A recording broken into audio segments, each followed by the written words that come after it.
Témoignage. Édition des œuvres missionnaires, 1987. Chapitre 5. Bouddha ou Christ. Tran Thuyen.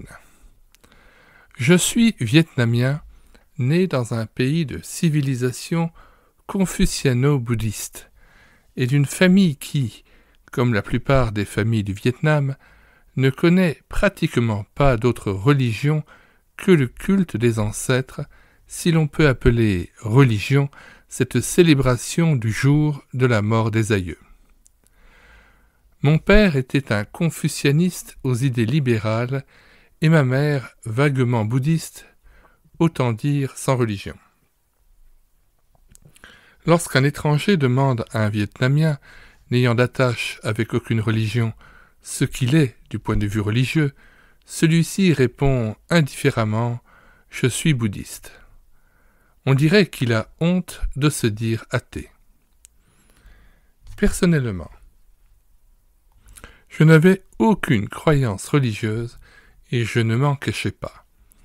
En fait, j'étais contre toutes les religions. Elles n'étaient bonnes, à mon avis, que pour les paysannes illettrées et ignorantes. Et il en existait une que je détestais encore plus que toutes les autres. C'était le christianisme qui, à mes yeux, était l'allié efficace et le complice sans pudeur du colonialisme. Contact avec l'Évangile. Après la Deuxième Guerre mondiale, je vins en Europe. Mes contacts avec l'Occident abolissaient peu à peu en moi les préjugés que j'avais toujours nourris contre les Blancs, considérés comme appartenant à la race haïe des colonialistes. Je cessai également d'être systématiquement antichrétien. Je devins tolérant du point de vue religieux. Cela m'amusait seulement de constater que tant d'Européens n'étaient pas moins superstitieux que les bonnes femmes de mon pays et confondaient de la même façon les pratiques superstitieuses avec la religion.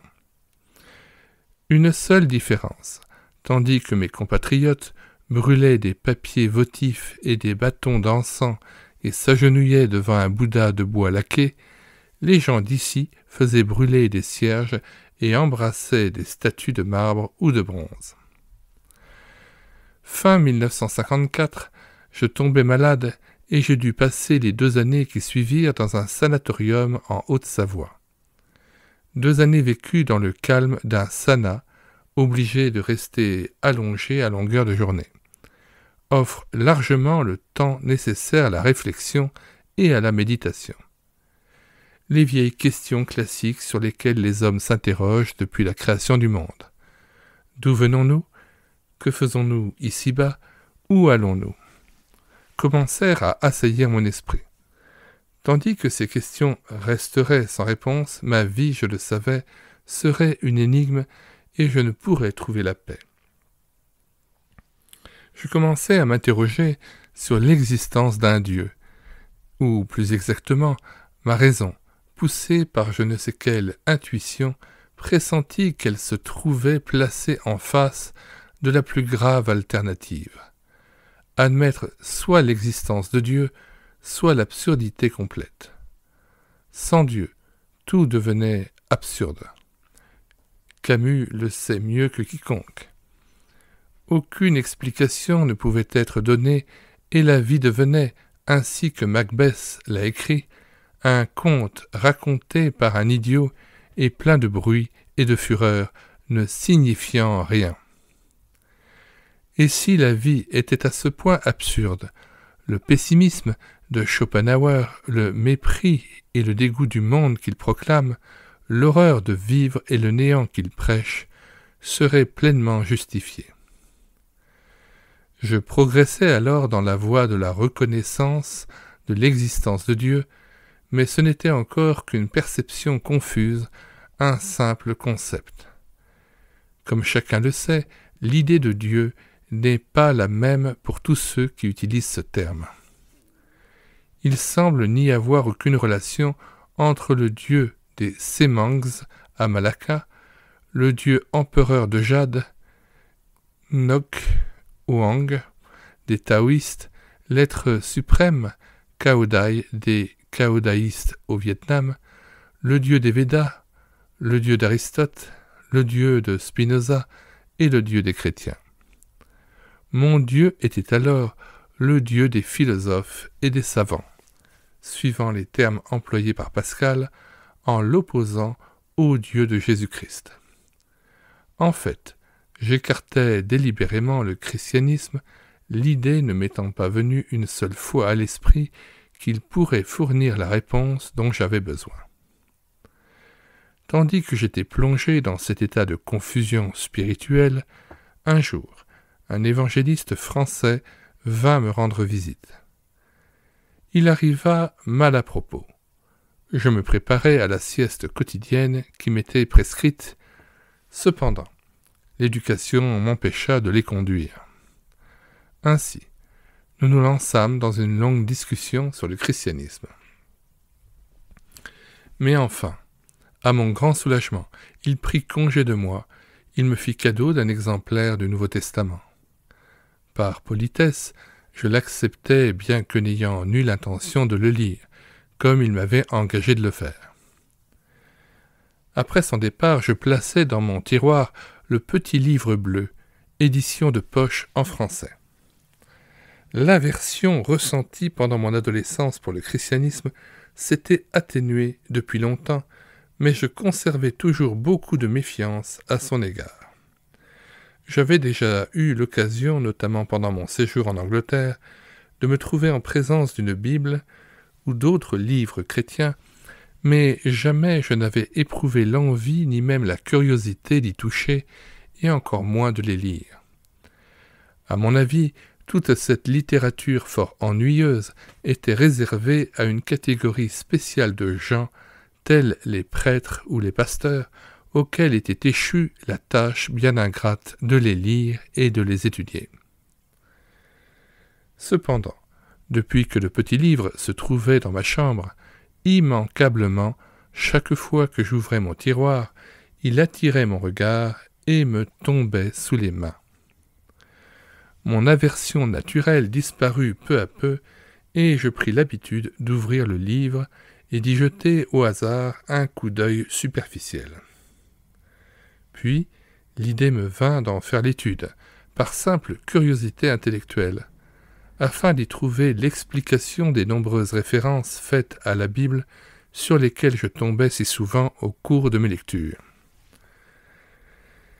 La littérature et la civilisation française m'attiraient beaucoup, et, décidai-je, ma culture laisserait fort à désirer si je ne connaissais pas la Bible, livre de base par excellence du monde occidental.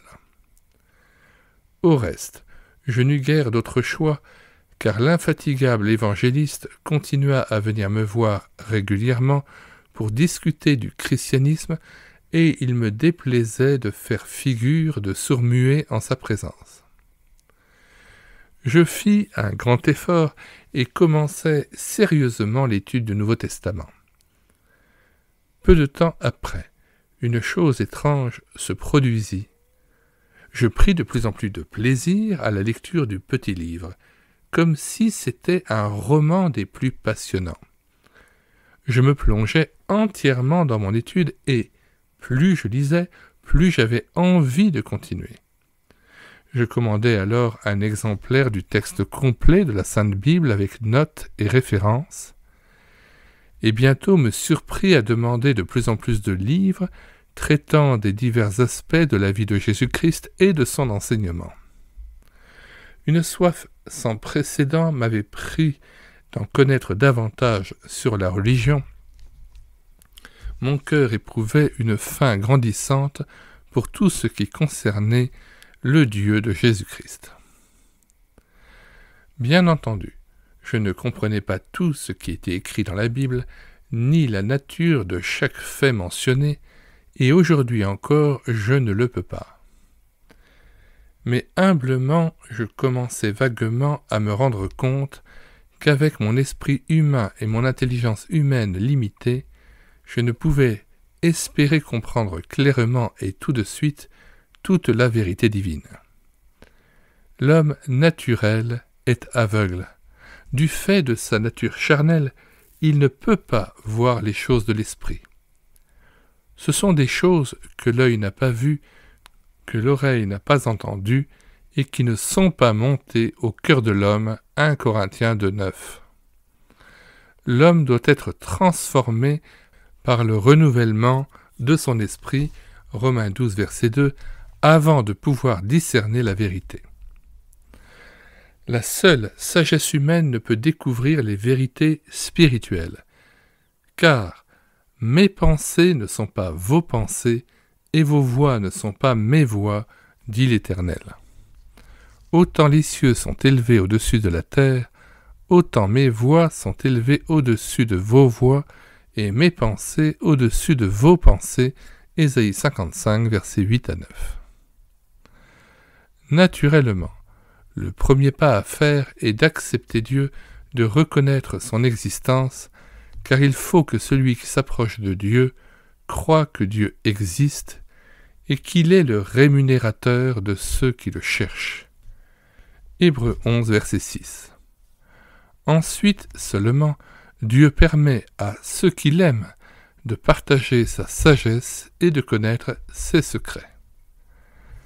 L'homme naturel, quelle que soit la mesure de ses talents, de sa moralité, de son éducation, quel que soit son degré d'intelligence ou de culture, est aveugle et totalement incapable de connaître la vérité spirituelle, car l'affection de la chair est inimitié contre Dieu. Romains chapitre 8, verset 7. Je te loue, Père, Seigneur du ciel et de la terre, dit Jésus, de ce que tu as caché ces choses aux sages et aux intelligents, et de ce que tu les as révélées aux enfants. Matthieu 11, verset 25. Il faut être spirituel pour connaître les choses de l'esprit, et celui qui a reçu l'onction du Saint-Esprit n'a besoin d'être instruit par personne pour connaître toutes choses au sujet de la vérité. 1 Jean 2, verset 20, verset 27. Or, les choses de l'esprit n'ont aucun sens pour l'homme naturel. C'est folie pour lui. Et comme tel, Paul n'a pas hésité à qualifier le fait incroyable et si choquant pour le bon sens et la raison humaine que Dieu s'est fait homme et qu'il est mort d'une façon ignominieuse sur la croix pour sauver les hommes. Paul lui-même, lorsqu'il parlait à Césarée, s'est vu traité de fou par le gouverneur romain Festus, acte 26, verset 24. Puisque le monde, avec sa sagesse, n'a point connu Dieu dans la sagesse de Dieu, il a plu à Dieu de sauver les croyants par la folie de la prédication. L'homme naturel n'accueille pas ce qui est de l'Esprit de Dieu, c'est folie pour lui, il ne peut le connaître, car c'est par l'Esprit qu'on en juge. Mais Dieu a choisi les choses folles du monde pour confondre les sages. 1 Corinthiens 1, verset 21, verset 27, 1 Corinthiens 2, verset 14. Toutes les religions sont-elles bonnes ?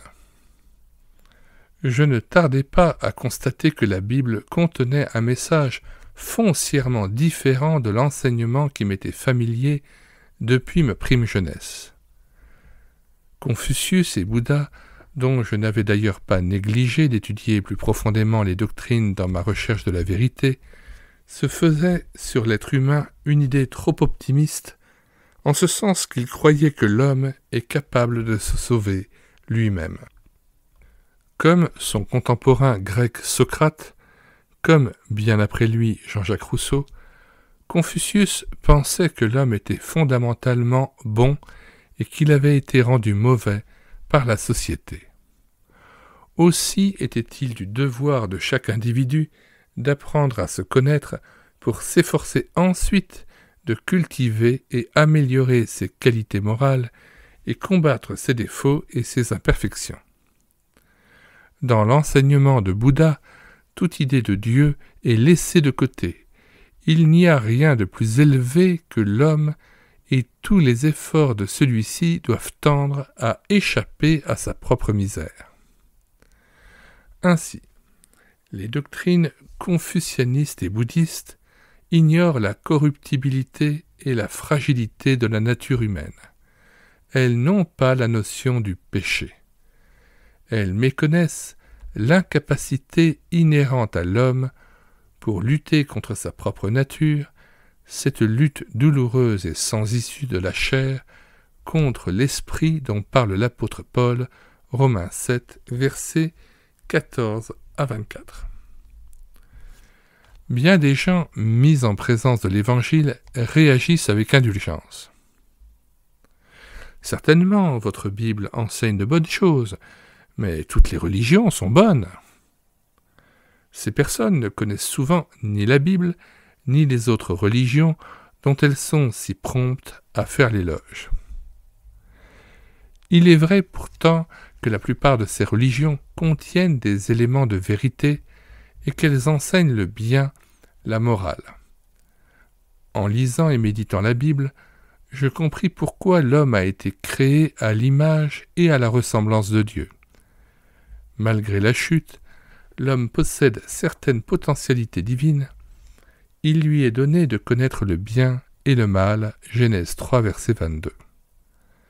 Toutefois, il est limité et, en tant que créature, ne peut se dépasser pour atteindre l'absolu, malgré tout ce qu'il a pu inventer dans ce dessein, que ce soit système religieux, doctrine philosophique, gymnastique métaphysique, effort de purification psychique ou exercice corporel dont le but est de tenir en bride la chair afin de mieux libérer l'esprit.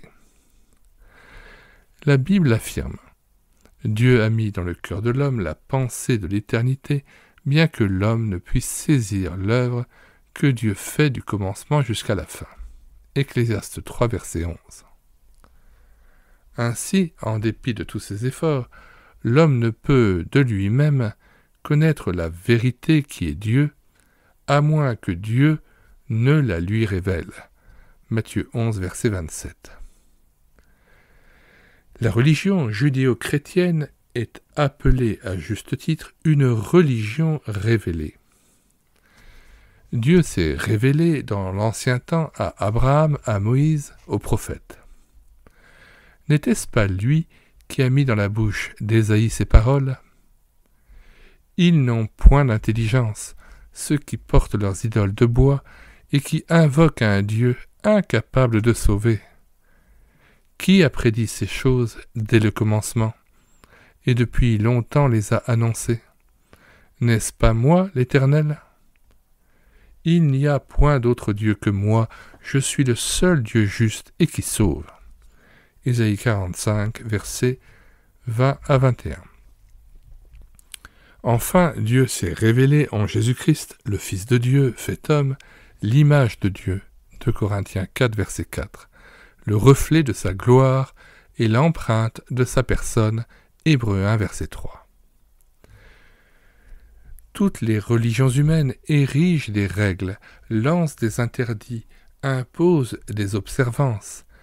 Il faut faire ceci, il ne faut pas faire cela, puis laissent l'homme se débattre tout seul dans son état de péché avec sa nature mauvaise. Toute l'histoire du peuple d'Israël, tout le déroulement de l'Ancien Testament en somme, démontre la faillite totale de l'homme dans ses tentatives pour atteindre le bien. Il n'en est aucun qui fasse le bien. L'Éternel du haut des cieux regarde les fils de l'homme pour voir s'il y a quelqu'un qui soit intelligent, qui cherche Dieu. Tous sont égarés, tous sont pervertis, il n'en est aucun qui fasse le bien, pas même un seul, s'écriait désespéré le psalmiste, psaume 14, versets 1 à 3. Et l'apôtre Pierre, juif lui-même, a dû reconnaître que la justice de la loi est un joug pesant que ni nos pères, ni nous n'avons pu porter, acte 15, verset 10. Tout est douleur, dit le bouddhiste. Tout est vanité, affirme la Bible. Et encore. Qui augmente sa science, augmente sa douleur, Ecclésiaste 1, verset 18. Il semble d'abord que l'enseignement de Bouddha et la révélation de Dieu se rejoignent. Toutefois, leurs points de départ, comme leur but final, sont totalement opposés. Si tout est douleur, si tout est vanité, ce n'est pas parce que tout serait temporaire et illusoire, comme le croient les bouddhistes, c'est parce que tout homme a une nature pécheresse, parce que le cœur de l'homme est méchant et mauvais. Genèse chapitre 6 verset 5. Le même Ecclésiaste ayant conclu que tout est vanité, n'omet pas de souligner qu'il n'existe aucun homme sur la terre qui ne pêche pas. Ecclésiaste chapitre 7 verset 20. Aux pharisiens scandalisés parce que ses disciples ne se lavaient pas les mains avant de manger, le Seigneur Jésus répondit : « Ce qui sort de la bouche vient du cœur, et c'est ce qui souille l'homme. Car c'est du cœur que viennent les mauvaises pensées, les meurtres, les adultères, les impudicités, les vols, les faux témoignages, les calomnies. Voilà les choses qui souillent l'homme. Mais manger sans s'être lavé les mains, cela ne souille point l'homme. » Matthieu 15, versets 18 à 20. Le cœur de l'homme, voilà le nœud du problème. Il faut d'abord le changer. Croyance et foi. Alors que ces rapprochements et ces comparaisons s'élaboraient dans mon esprit, Jésus de Nazareth m'apparut comme la personne la plus extraordinaire, la plus fascinante ayant jamais fait l'objet de mes lectures et de mes méditations. Aucun autre homme, aucun leader religieux n'avait jamais dit ce qu'il dit, enseigné ce qu'il enseigne, fait les œuvres qu'il fait, et encore moins était venu pour chercher et sauver ce qui était perdu. Luc 19, verset 10. Pour sauver, de quelle façon ? En acceptant d'être cloué sur une croix et d'y mourir en priant pour ses bourreaux. Dieu a tellement aimé le monde qu'il a donné son Fils unique, afin que quiconque croit en lui ne périsse point, mais qu'il ait la vie éternelle. Jean 3,16. C'est donc Dieu lui-même qui veut sauver l'humanité. Lui seul, en effet, peut le faire. L'homme étant impuissant à sortir par ses propres efforts de son état de misère et de corruption, le salut doit venir du dehors et il doit venir d'en haut. Le Dieu que la Bible nous révèle n'est donc pas une divinité lointaine, froide, inaccessible, indifférente au sort de ses créatures. Il est un Dieu d'amour, il est amour. Le Dieu d'amour veut sauver l'homme et pour ce faire, il s'est incarné en son Fils pour venir parmi les hommes vivre au niveau des hommes. Rien n'est si proche d'un homme qu'un autre homme, a dit saint Augustin. À travers l'incarnation apparaît la proximité de Dieu par rapport à l'homme, proximité qui n'altère pas la transcendance, mais qui constitue un appel à une intimité possible de l'homme avec Dieu. Cela ne signifie pas que l'homme puisse franchir la distance qui le sépare de Dieu, mais que Dieu a franchi celle qui le sépare de l'homme. Puisque l'homme ne peut monter jusqu'à lui, c'est lui qui est descendu jusqu'à l'homme. Je commençais alors à comprendre que l'approche de Dieu ne pouvait être qu'un acte d'amour incommensurable, que le Dieu Tout-Puissant lui-même était venu sur la terre en la personne de Jésus-Christ et qu'il avait pris volontairement sur lui le châtiment qui nous donne la paix. Ésaïe 53, verset 5. Châtiment mérité par l'homme pécheur en face d'un Dieu saint et juste qui ne tient pas le coupable pour innocent. Exode 34, verset 7. Oui, je compris que la mort de Jésus sur la croix était une mort expiatoire, qu'il était l'agneau qui ôte le péché du monde. Jean 1, verset 29. Toutes ces vérités bibliques m'apparurent acceptables et reçurent la pleine adhésion de mon intellect. Mais ce n'était pas encore la foi, la vraie foi qui est un acte venant du cœur et non de la tête. Adhérer aux vérités de l'Évangile peut être une croyance intellectuelle plutôt qu'une foi véritable. Pour entrer dans le royaume des cieux, il faut devenir pareil à des enfants et, à la voix de Dieu, savoir s'abandonner avec confiance comme l'enfant à la voix de son Père. Avoir la foi, c'est avoir confiance, confiance totale et absolue en Dieu qui est amour. Persuadé comme Aristote que la meilleure façon d'apprendre à jouer de la harpe est d'en jouer, je pris la décision d'accepter Dieu comme une réalité de tous les jours, me soumettant complètement à lui, sans condition, convaincu que pour trouver la vérité, il faut d'abord se libérer des opinions professées comme vraies par les humains. Je désirais croire dans mon cœur, non dans ma tête seulement. Dans ce nouvel état d'esprit, j'entrepris de relire quotidiennement la Bible, phrase par phrase, lentement et avec recueillement, m'efforçant à tout moment d'entendre la voix de Dieu. J'en vins à rivaliser avec Pascal et à prier dans ma Bible plus encore que je n'y lisais. C'est alors que se produisit un fait étrange. Je constatais que j'étais incapable de m'arrêter là, que la Bible ne se laissait pas juger comme n'importe quel autre livre. Je sentis que mon jugement, adhésion ou rejet, n'avait aucun poids.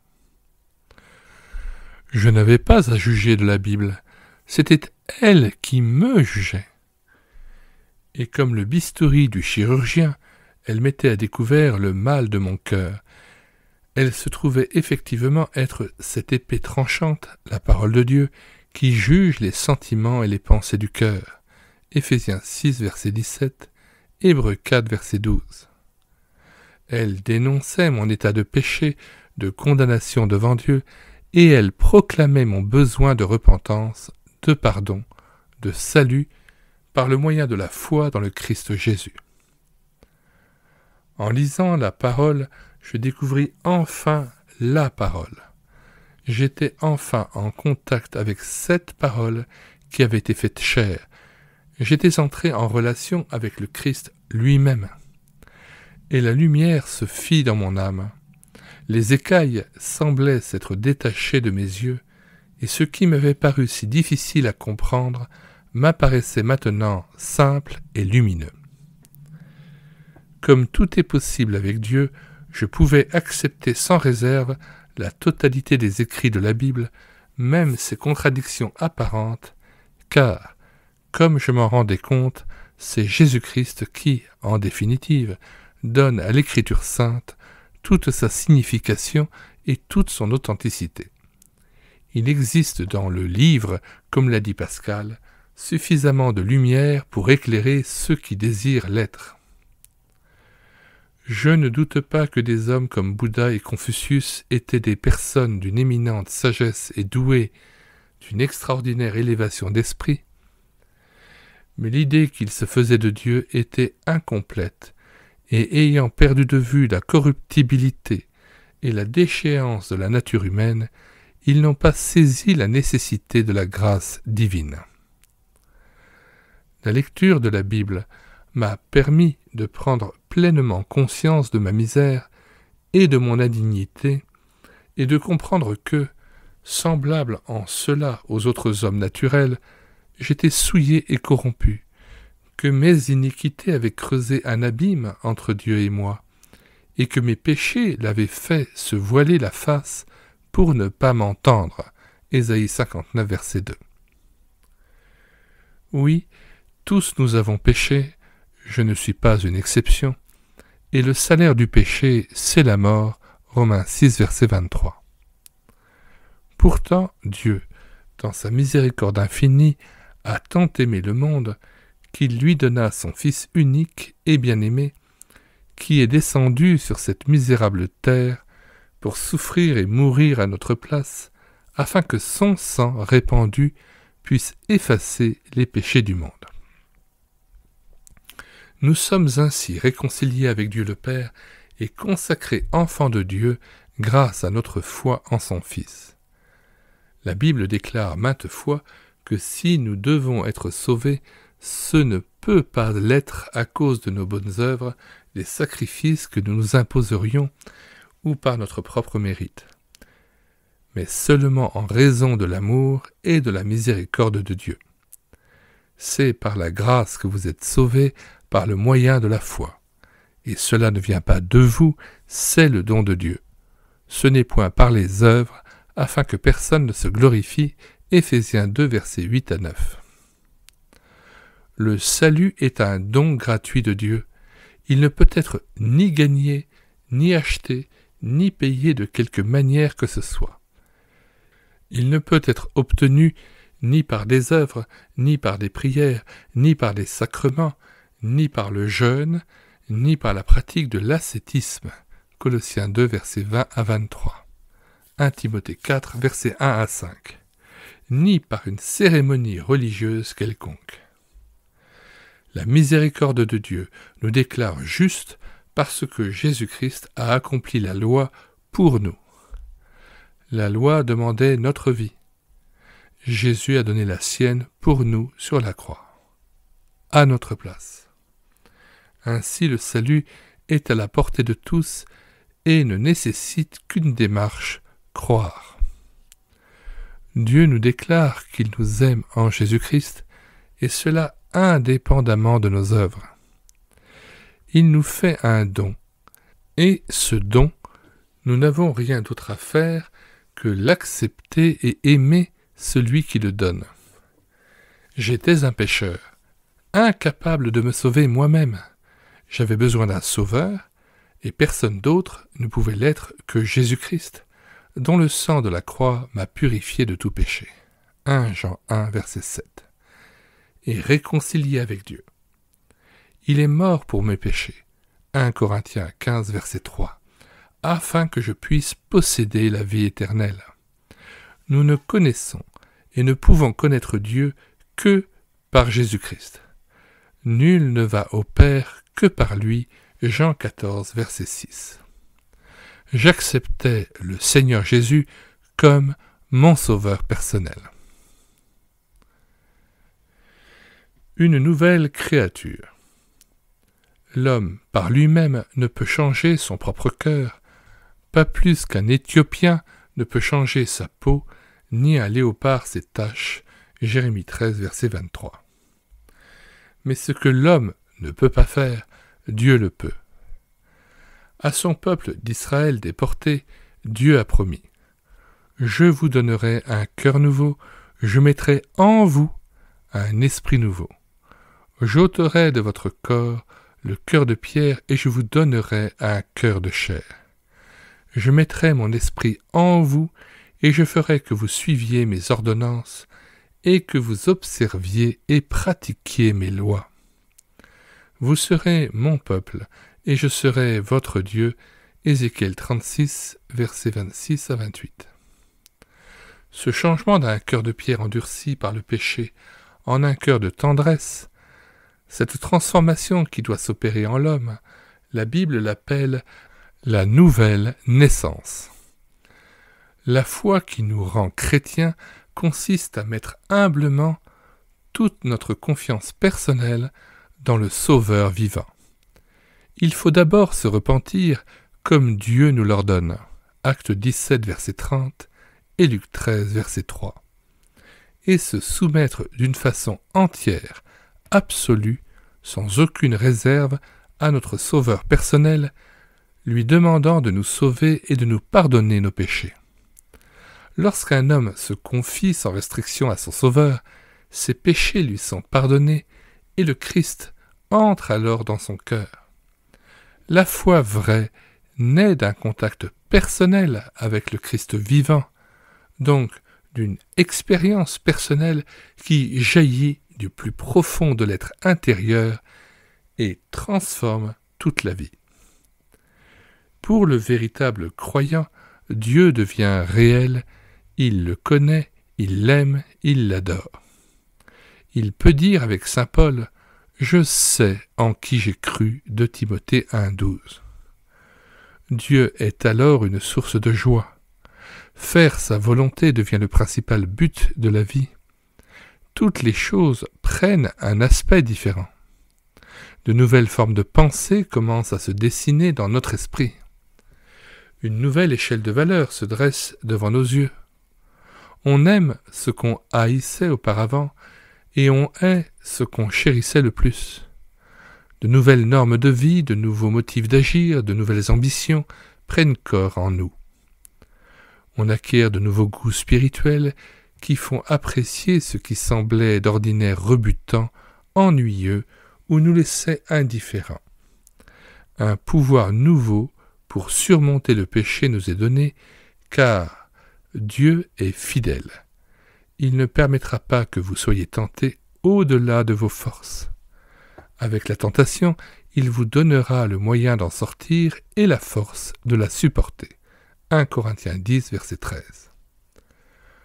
On aime alors avoir recours à la prière, la réelle prière qui est une véritable conversation, une communion avec Dieu, car prier ce n'est pas réciter du bout des lèvres, machinalement, des phrases, des formules apprises par cœur. Prier, c'est se trouver réellement à la présence de Dieu. C'est le mouvement de l'âme s'adressant au Dieu Tout-Puissant que le chrétien connaît comme son Père. Ces changements indiquent que nous sommes passés de la mort à la vie.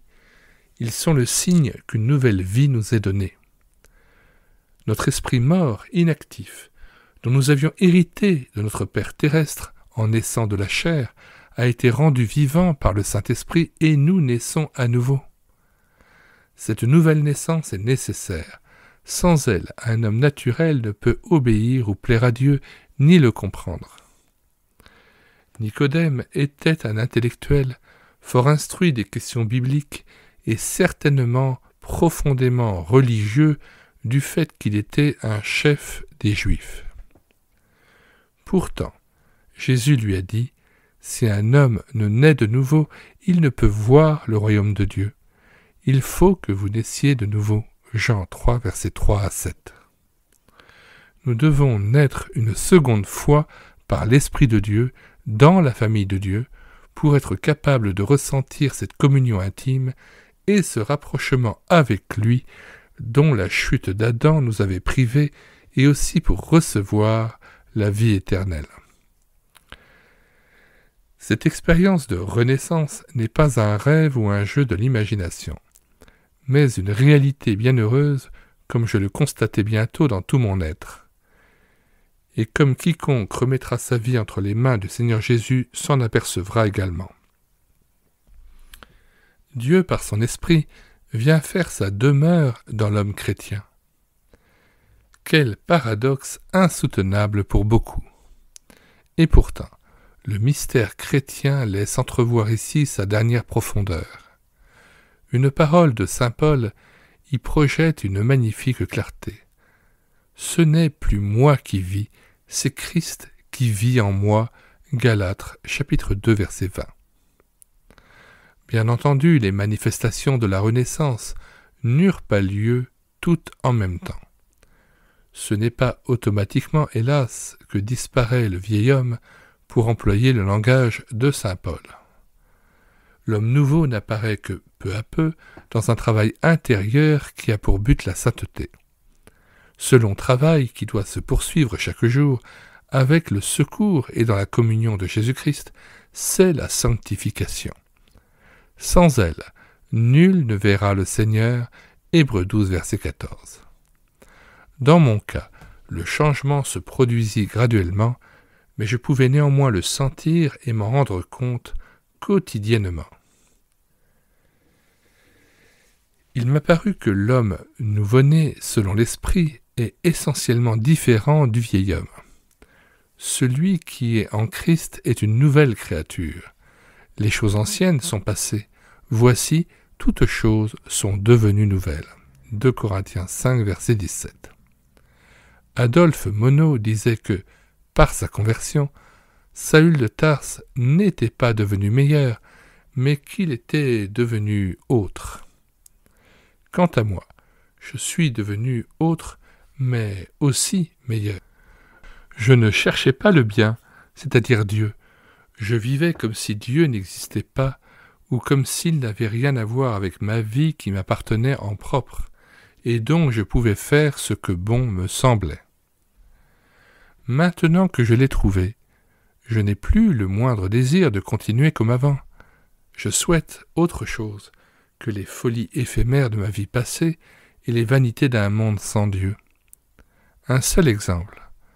Jusqu'alors, j'avais toujours considéré ma carrière de diplomate comme une chose digne des soins les plus assidus.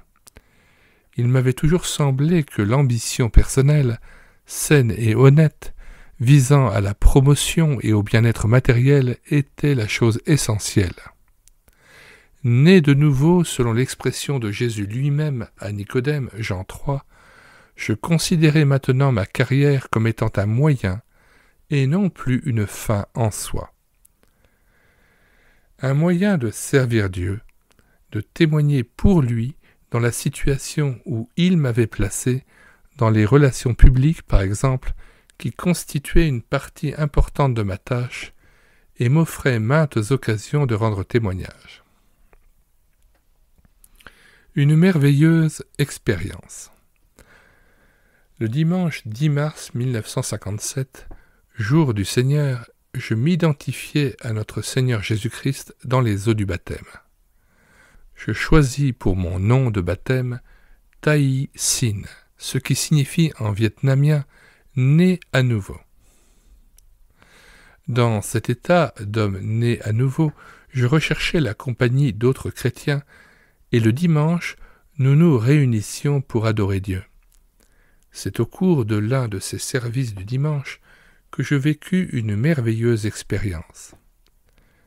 J'avais, à cette époque, déjà quitté le sanatorium du plateau d'Assy, en Haute-Savoie, et vivais à Salanches, petite ville située à environ 11 km.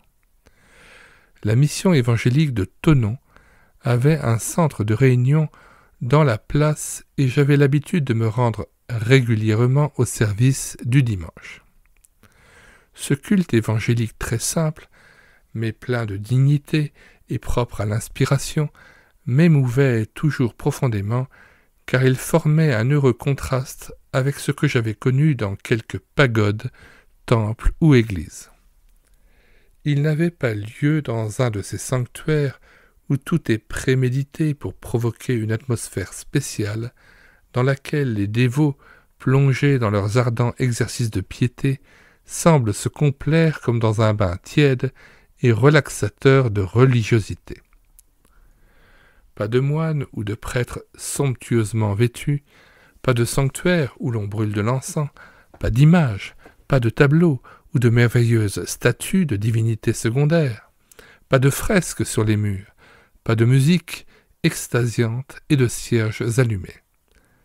On n'y trouvait ni petites lampes brûlant dans la pénombre devant le tabernacle, ni autel magnifiquement paré, ni papier votif, ni ex-voto, ni eau bénite et cendres de bâtons d'encens, ni amulettes, dentelles coûteuses ou linge fin. Non, rien de tout ce falbala fait pour créer l'émotion psychique et satisfaire les sens, esthétique ou autre, pas de fausse mise en scène pour dresser un écran entre vous et Dieu et détourner de lui votre attention, ni de ce mélange malsain de christianisme et de religiosité païenne que condamne en termes sévères l'Apocalypse. Voir Apocalypse, chapitres 17 et 18. Tout dans cette petite pièce était simple et net. Le Christ invite chacun de nous à venir à lui en vérité et en toute humilité. Et pour nous permettre de venir à lui plus facilement, il a revêtu notre humble condition humaine et accepté l'état des pauvres, des opprimés, des méprisés. Dieu n'est pas un morceau de bois ou d'étoffe, Dieu est esprit. Il n'a pas besoin d'un palais, si beau soit-il, pour y vivre. Acte 7, versets 48-50, Ésaïe 66, versets 1 à 2, 1 Roi 8, verset 27, Acte 17, verset 24-25. et nous qui l'adorons devons le faire en esprit et en vérité. Jean 4, 24. Le culte doit être un acte qui nous engage entièrement et non un spectacle auquel nous assistons.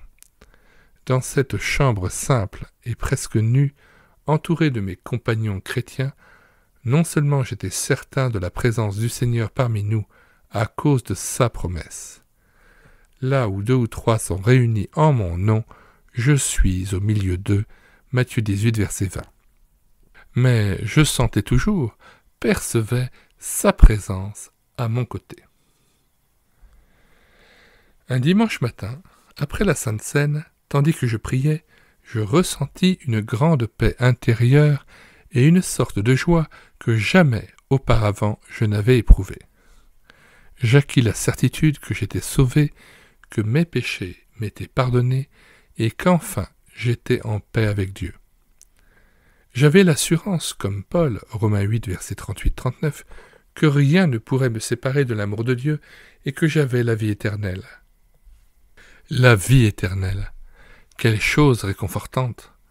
Le but des bouddhistes est de ne plus avoir de vie, l'opposé même du christianisme dont le message glorieux est « Qui a le Fils a la vie » 1 Jean 5, verset 12. Selon Bouddha, la mort triomphe en fin de compte de tous les espoirs et amours humains. À ceci, le christianisme répond. Quand cet être aura revêtu l'incorruptibilité et que cet être mortel aura revêtu l'immortalité, alors s'accomplira la parole de l'Évangile, la mort a été engloutie dans la victoire. Où est-elle, ô mort, ta victoire? Où est-il, ô mort, ton aiguillon? Grâce soit rendue à Dieu, qui nous donne la victoire par notre Seigneur Jésus-Christ. 1 Corinthiens 15, verset 54, verset 55-57. Pour le chrétien, la mort n'est pas une fin, mais le début d'une nouvelle et glorieuse vie dans la présence du Seigneur. Cette certitude d'être sauvé, ce sentiment de paix et de joie débordante dans mon cœur, amenèrent des larmes de bonheur dans mes yeux ce mémorable dimanche matin. Que le Seigneur soit béni d'avoir accordé sa grâce à quelqu'un d'aussi indigne que moi. Depuis ce jour, je n'ai plus éprouvé de doute au sujet de mon salut. Je m'efforce seulement, à l'aube de cette nouvelle vie, de marcher dans sa grâce en restant digne de ce nom dans lequel j'ai été baptisé et en priant chaque jour le Seigneur de m'aider à ne pas retomber dans le péché. Christ, mon Sauveur et mon Maître. La conversion n'est que le début de la vie chrétienne. Au-delà, il y a le chemin à parcourir, un chemin qui nous conduit de l'état de nouveau-né nourri de lait spirituel, 1 Pierre 2, verset 2, à celui d'homme fait, à la mesure de la stature parfaite de Christ, Hébreux 4, verset 13. Sur ce chemin-là, celui qui n'avance pas recule et tombe. Les années passèrent, et au fur et à mesure que je vivais par et avec Christ, je m'apercevais de plus en plus qu'il voulait être non seulement mon Sauveur, mais aussi mon Maître. L'apôtre Paul exprime ainsi ce droit de maître que possède le Seigneur sur tout notre être. Ne savez-vous pas que votre corps est le temple du Saint-Esprit qui est en vous, que vous avez reçu de Dieu, et que vous ne vous appartenez point à vous-même? 1 Corinthiens 6, verset 19. En effet, si Christ est notre Sauveur, présent en nous par son Esprit, nous sommes devenus le temple de Dieu. Et ce temple doit être rempli tout entier et exclusivement de sa présence. Rien ne doit rester réservé pour notre moi, nos compromissions, nos marchandages intérieurs, nos trafics secrets. Dieu, notre Dieu, est un Dieu jaloux qui ne désire pas la cohabitation avec qui ou quoi que ce soit dans son temple. Toute présence autre que la sienne profane sa maison. C'est pourquoi le Seigneur Jésus, doux et humble de cœur, a pourtant chassé avec violence et une sainte indignation les vendeurs qui avaient fait du temple une caverne de voleurs. Marc 11, versets 15 à 17. en moi. L'œuvre du Seigneur Jésus n'a pas été brusque ni violente. De jour en jour, d'année en année, avec une patience infinie, il a travaillé à la purification de son temple et il continue cette œuvre. Il faut qu'il grandisse et que je diminue. Aussi puis-je faire mienne cette parole de l'apôtre Paul. Ces choses qui étaient pour moi des gains, je les ai regardées comme une perte à cause de Christ, et même je regarde toutes choses comme une perte à cause de l'excellence de la connaissance de Jésus-Christ, mon Seigneur, pour lequel j'ai renoncé à tout, et je les regarde comme de la boue, afin de gagner Christ. Philippiens 3, versets 7 à 8. Tran Thuyen. Témoignage. Ouvrage collectif paru aux éditions Missionnaires en 1987. Chapitre 6. Toutes choses sont devenues nouvelles. Madame Howard Taylor. La vie du pasteur Si fait penser aux chrétiens de l'Église naissante dans tout l'élan de leur premier amour. Ce chapitre relate l'épisode le plus important de sa vie, sa volte-face de lettré chinois confucianiste en chrétien militant. Le pasteur Si, son nom s'écrit H-S-I. Quelque chose d'inouï s'était passé au village d'Ouest Chang, situé au pied des montagnes. Sa quiétude habituelle avait été troublée. Loin des bruits du monde, au cœur de la Chine, ces villageois savaient peu de choses des affaires qui agitaient les nations, ou ne s'en souciaient pas. Les petits événements du district, les faits et gestes des potentats locaux, les vicissitudes de fortune de leurs voisins et amis, voilà quels étaient les thèmes absorbant leur intérêt. Maints changements avaient eu lieu en ces dernières années. Quelques habitants rappelaient les jours anciens de bonheur et de prospérité, alors que la fumée étrangère, entre guillemets, c'est-à-dire l'opium, était inconnue aux Shanxi. Ils pouvaient raconter les guerres désastreuses faites à leur patrie par les barbares d'au-delà, entre guillemets, l'extension fatale de l'opium et la sécheresse qui avaient réduit à la famine et à la mort des millions d'êtres humains. Toutefois, le cas actuel était sans précédent et, tout en fumant leurs pipes, les doyens du village discutaient la situation nouvelle. Le fait n'était que trop certain.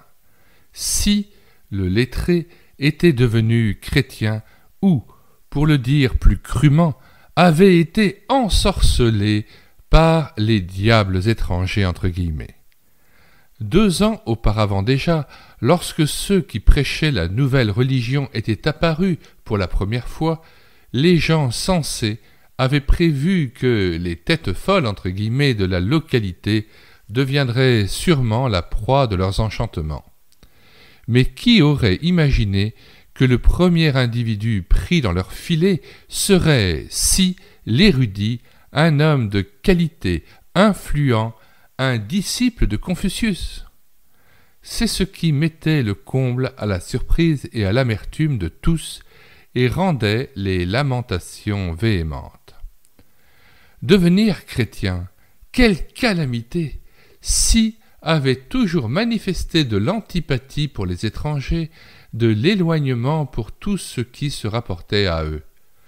Or, ces sentiments si louables et si patriotiques avaient fait place à une affection extraordinaire à leur égard.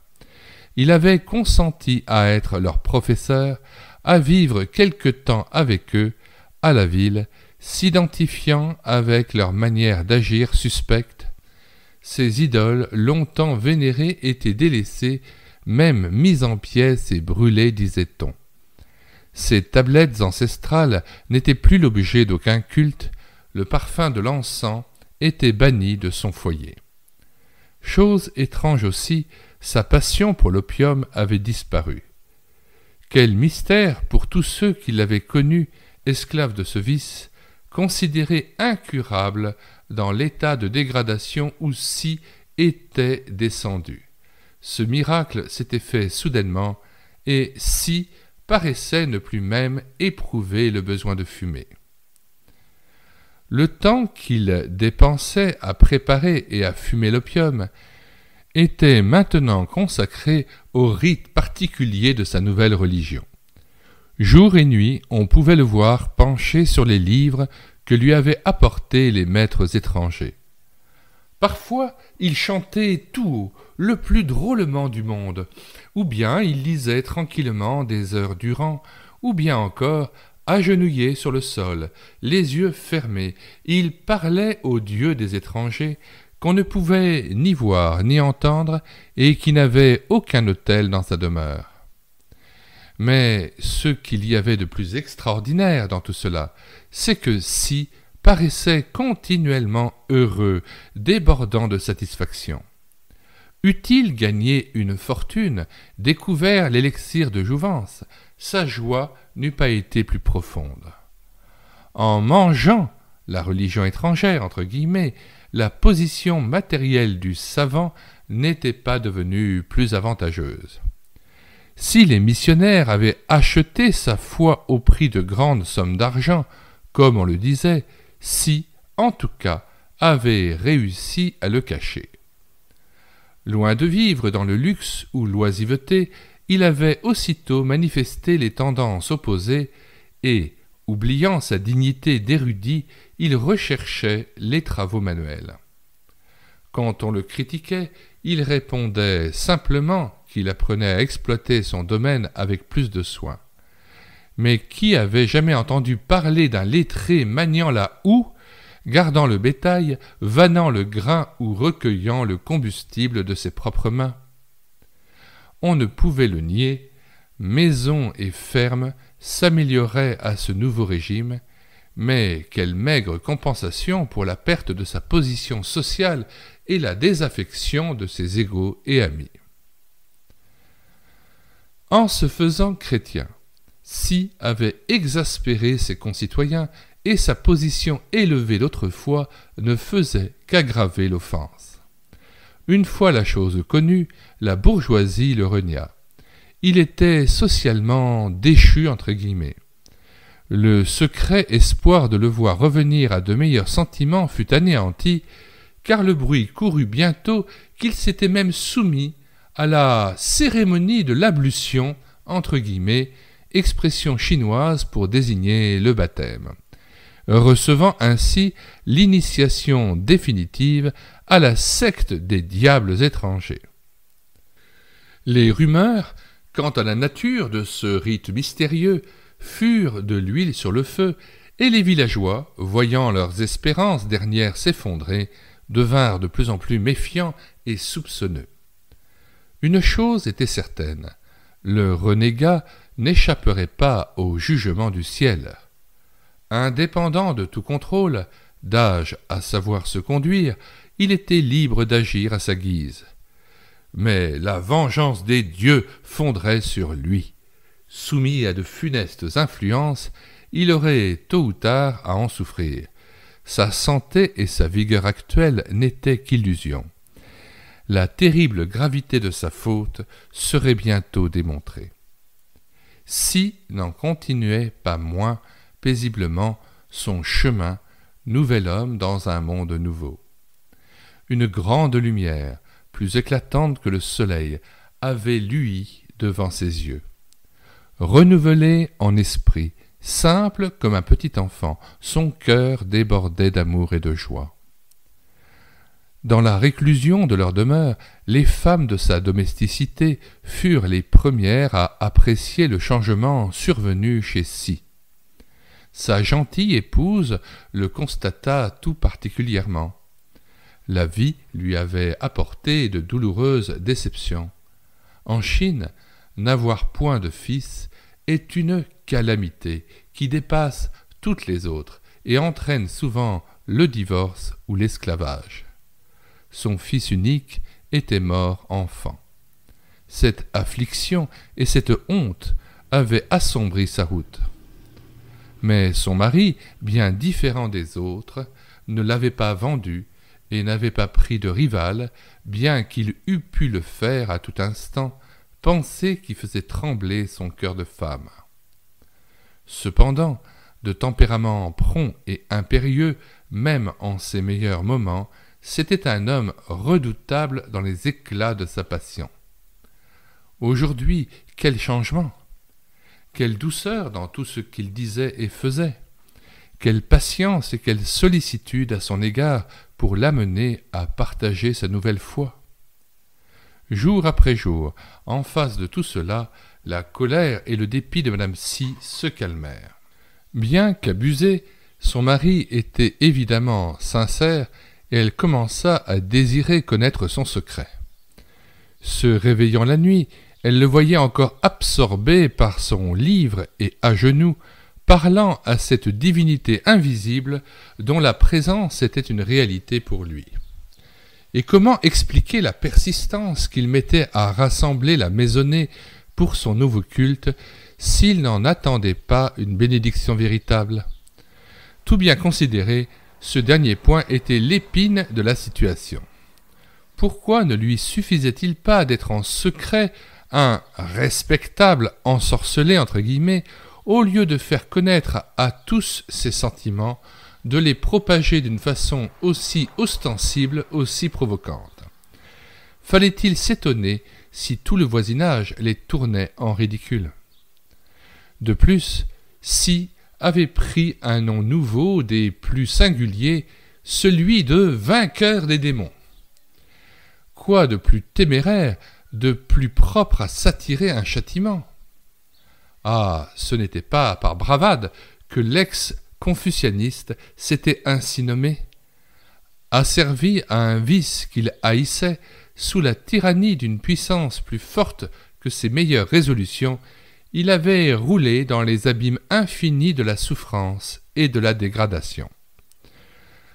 Aussi, lorsqu'il trouva dans le Christ vivant l'espoir d'être libéré, son cœur le saisit-il par une foi ardente qui mit à sa portée la toute-puissance divine.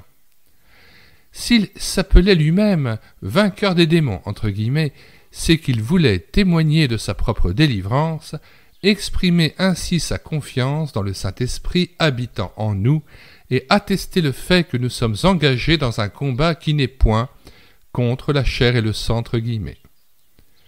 De nos jours, dans certains milieux, on a une tendance à mettre en doute l'existence personnelle de Satan, d'un esprit du mal, ayant à ses ordres des légions d'émissaires qui accomplissent sa volonté.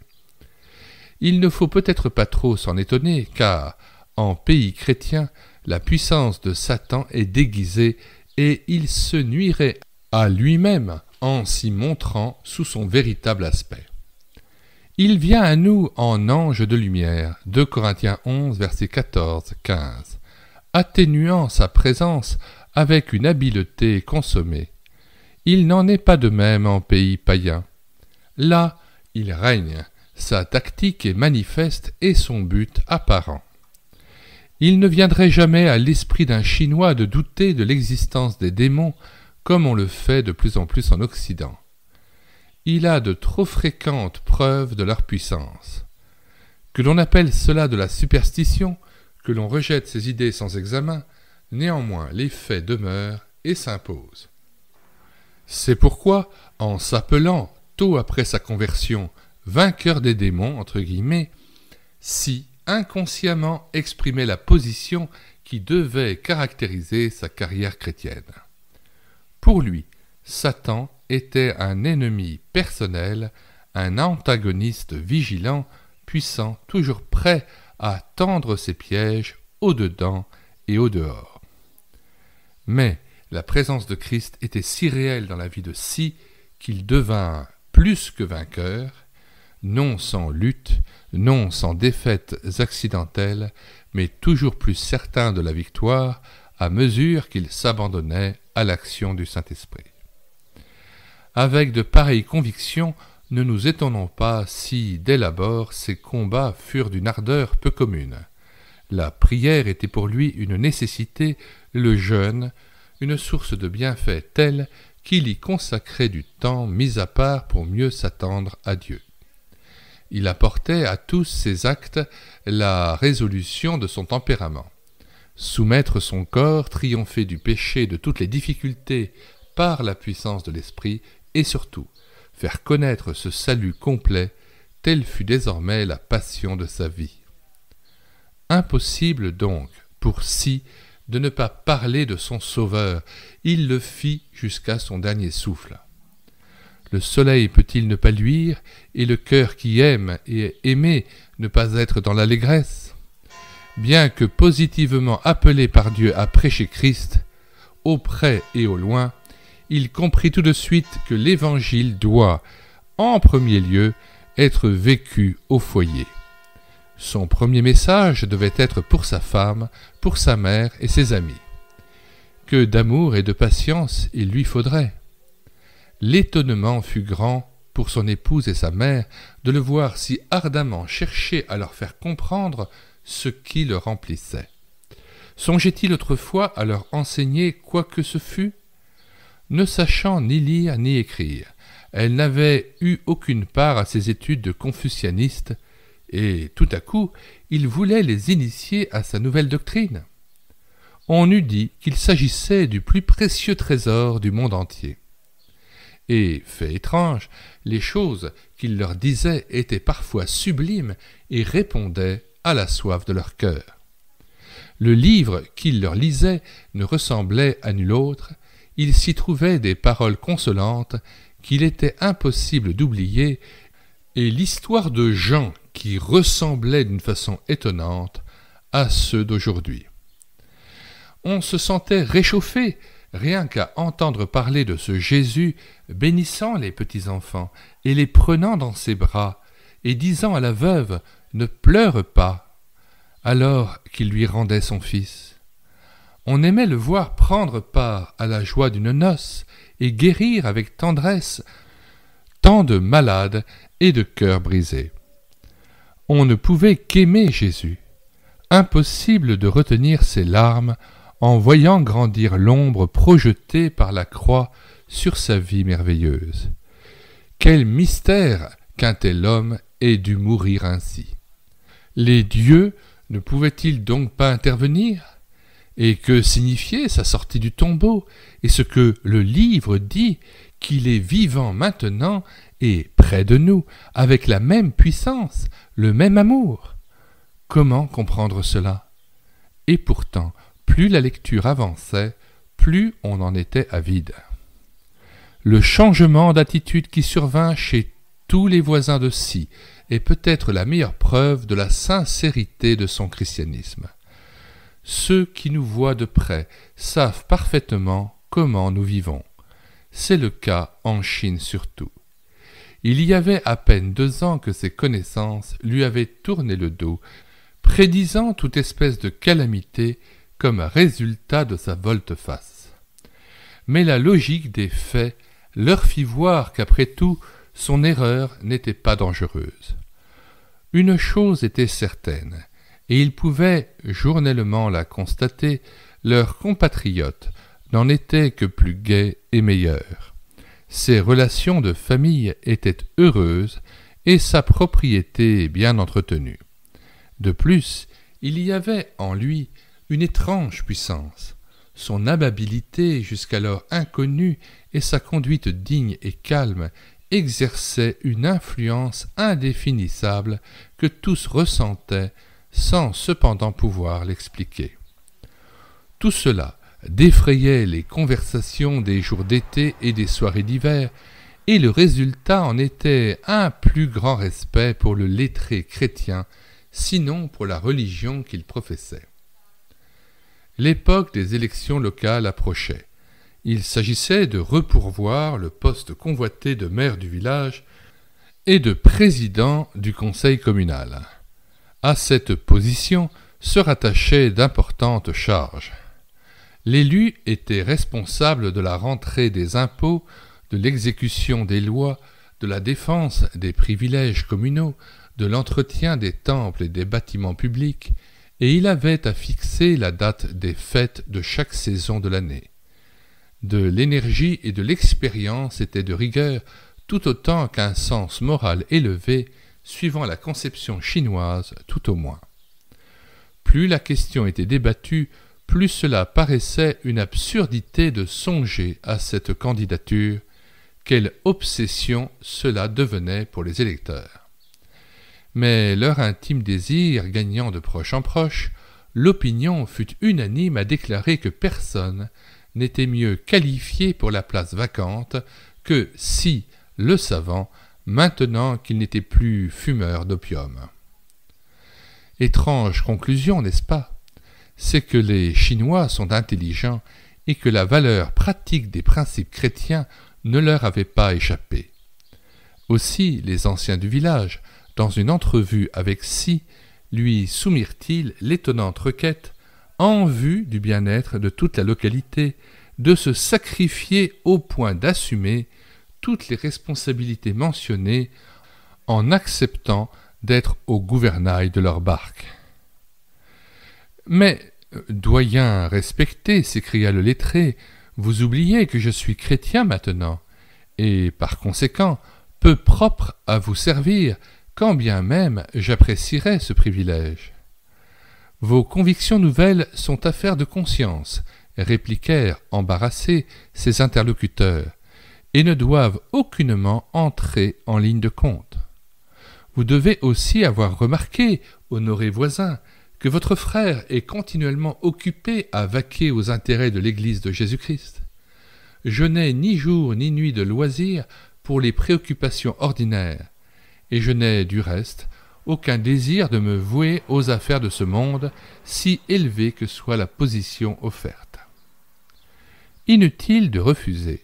Son élection fut prononcée à l'unanimité et Si informé du fait accompli. Honorable Père, si vous me forcez à accepter cette charge, j'ai 2 choses à stipuler au sujet desquelles je serai inébranlable. Telle fut sa réponse. Quoi que vous demandiez, nous ne refuserons pas, vos désirs feront loi. Vous me comblez, mes amis. Ma première condition est de n'avoir rien à faire avec les sacrifices offerts aux idoles ou avec les fêtes du temple et des saisons. Je ne cesserai de demander au Dieu vivant la prospérité du village et d'abondantes récoltes, mais je ne compromettrai à aucun prix l'honneur de son nom. Au grand étonnement de Si, cette condition fut acceptée. Entre elles, les autorités s'étaient préparées à pareille éventualité. L'efficacité de ces prières au nom de Jésus n'avait pas passé inaperçue et tous étaient d'accord quant à ses intercessions en leur faveur. La seconde demande de Si, par contre, était inattendue. « Si j'accepte la position, continua-t-il, non seulement je n'offrirai aucun sacrifice aux idoles, mais je demande que le village, dans son ensemble, fasse de même. Si vous fermez le temple et me promettez qu'aucun culte public ne sera rendu aux dieux durant l'année, alors, et seulement alors, je consentirai à être à votre service. » Excitée et récalcitrante, l'assemblée se dispersa en criant « Cette condition-là est inadmissible. Inutile d'en parler, nous refusons. » Alors, reprit Si gravement, « Je ne puis pas non plus agréer votre proposition. » Un calme plat s'établit. Mais lorsqu'on demanda au chrétien une nouvelle entrevue, il trouva ses voisins prêts non seulement à voter sa motion, mais encore à en valider l'acte d'exécution. Tout alla bien, malgré cette curieuse anomalie. Si fit de son mieux et pria beaucoup. L'année écoulée, il se trouva que les affaires du village n'avaient jamais été aussi prospères, et le résultat en fut la réélection de l'ancien confucianiste. Il s'acquitta à nouveau de ses devoirs administratifs, comme d'une œuvre pour le Seigneur, et, derechef, les moissons furent bénies, les finances en bon état, et la paix et le contentement prévalurent. Il s'ensuivit que, pour la 3e fois, les élections furent en sa faveur avec acclamation. Rien ne fut changé aux bases du traité. Ainsi, durant 3 années consécutives, le temple demeura fermé, et l'on suspendit les fêtes publiques en l'honneur des dieux. Malgré cela, la prospérité du village fut évidente. Au terme de la 3e année, nouvelle réélection de Si à l'unanimité. Mais ses labeurs d'évangéliste et autres s'étaient tellement accrus qu'il lui aurait été impossible de continuer à remplir honnêtement ses fonctions communales. Courtoisement, il déposa son mandat, demeurant inflexible quant à sa décision. Chaleureusement félicité pour les services rendus, il répondit en souriant « Je crois en tout cas vous avoir épargné une dépense inutile. » Et il ajouta « En attendant, les idoles doivent mourir de faim. Épargnez-vous la peine de les ranimer. » La leçon était pratique et porta des fruits. Note 1. Ce chapitre est extrait de l'ouvrage « Un chrétien chinois, le pasteur Si ». Nous mettons dans les commentaires de cette vidéo le lien de téléchargement gratuit de cet ouvrage, Témoignages, ouvrage complètement épuisé et non réédité, paru donc en 1987 aux éditions des Œuvres missionnaires. Témoignages, ouvrage paru en 1987 aux éditions des Œuvres missionnaires et regroupant 13 témoignages de conversion à Jésus-Christ, venant de différents milieux, de différentes nations et de différentes époques. Chapitre 7. J'étais un musulman. Cheikh Abdulaziz. Récit authentique. Je veux vous dire pour quelle raison j'ai abandonné l'islam pour accepter Jésus-Christ comme mon sauveur et Seigneur. Mon père, le cheikh Ahmed, était un trafiquant fortuné ayant une bonne éducation, parlant plusieurs langues. Il faisait partie de la tribu guerrière des cheiks. J'ai reçu, moi aussi, une stricte éducation selon le credo musulman. Il n'y a pas d'autre Dieu que Dieu, et Mahomet est son prophète. La Bible et le Coran. Les Mahométans acceptent une grande partie de la Bible, mais réfutent certains passages du Nouveau Testament, niant la divinité du Seigneur Jésus en tant que Fils unique du Père, uni à lui et au Saint-Esprit, un seul Dieu en 3 personnes. Ils nient également la mort expiatoire de Christ sur la croix, ainsi que sa résurrection. Ils prétendent que lors de la crucifixion de Jésus, Dieu l'a enlevé au ciel et fit qu'un autre homme, lui ressemblant, fut crucifié à sa place. Ils croient toutefois que le Christ reviendra un jour sous une forme corporelle sur cette terre. Mon père était une sorte de réformateur. On se réunissait chez lui pour discuter des divers problèmes de doctrine. Lorsque j'eus 13 ans, mon père, désireux de me procurer une bonne éducation en anglais, m'envoya dans une école missionnaire. Mes proches parents s'y opposèrent, mais il fit la sourde oreille tout en m'avertissant très sérieusement contre la Bible. Néanmoins, en dépit de mes préjugés envers le christianisme, je fus bientôt captivé par le contenu de la Bible. Elle me révéla 2 choses. Premièrement, que j'étais un pécheur aux yeux du Dieu saint et perdu, ayant besoin d'un sauveur. Deuxièmement, elle me fit comprendre que Dieu avait donné un moyen de salut par le sacrifice expiatoire de son Fils sur la croix du Calvaire. Malgré cela, j'étais considéré comme très religieux par mes camarades musulmans. Je me rendais à la mosquée 5 fois par jour pour faire mes prières. Je jeûnais et accomplissais fidèlement tous les rites de ma religion.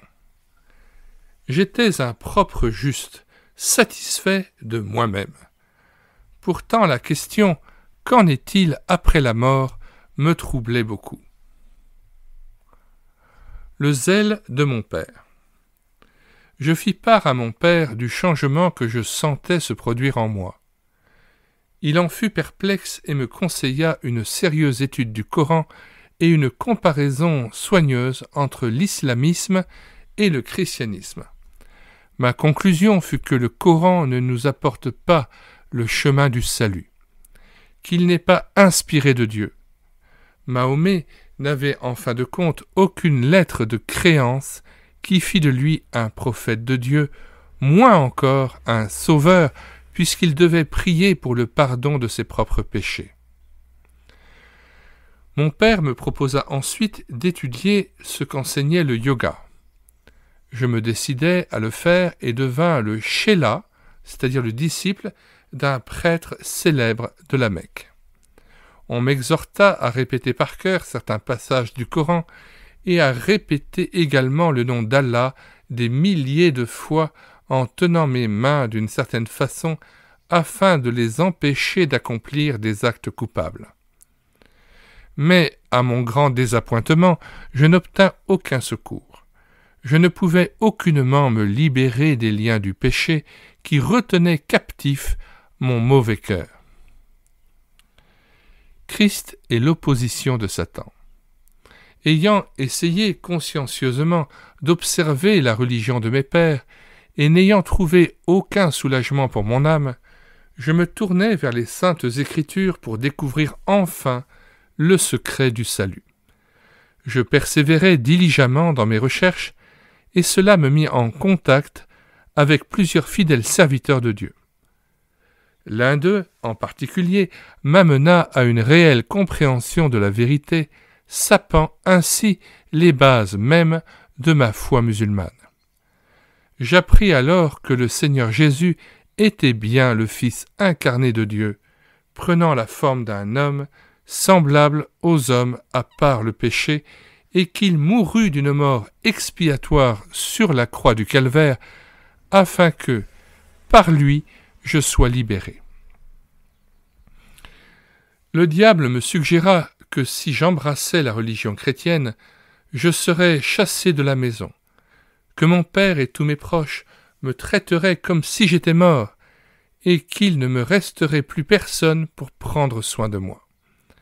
Ma famille était très fortunée, et cela me paraissait bien dur, certes, de quitter ma splendide résidence pour devenir un vagabond, être battu, pourchassé de lieu en lieu, et peut-être finalement assassiné. Ainsi Satan cherchait à m'écraser par la vision d'un avenir effroyable. Le Saint-Esprit et la prière. Alors la pensée me vint à l'esprit. Ne pourrais-je pas accepter le Seigneur Jésus dans mon cœur comme mon Sauveur, mais en gardant le secret? Les ténèbres envahirent alors mon âme. Un douloureux combat se livra dans mon cœur, assoiffé de délivrance et de vie nouvelle. Mon père finit par se rendre compte de ce qui se passait en moi. Dans sa rage, il mit au feu ma Bible, mes traités et mes livres chrétiens. Il me dit alors « À présent, tu vas être raisonnable et laisser tranquille tous ces bouquins-là. » Je répondis « Père, tu peux bien brûler ma Bible, mais tu ne peux brûler ce qui existe au tréfonds de mon cœur. » L'Esprit de Dieu est très réel.